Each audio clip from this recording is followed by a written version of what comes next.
तर नमस्कार मंडळी. तर आता चालू आहे लग्न सीझन. तर आपण आपला स्वतः घरी कसा मेकअप करायचा मी या व्हिडिओमध्ये तुम्हाला दाखवते.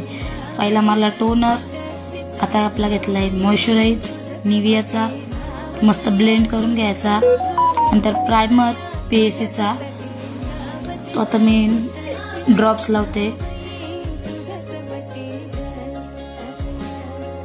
आणि नोजवर जास्त लावते कारण नोजवर जास्त मला घाम येतो.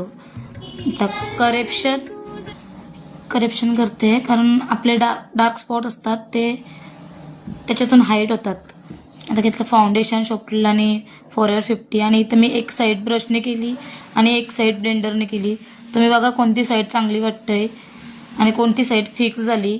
आता इथं मी थोडा डार्क शेडचा फाउंडेशन घेऊन नेकला माझी कव्हर केली. इथं हायलाईट करायला घेतले. हायलाईटचे पोर्शन पण मी दाखवले कोणते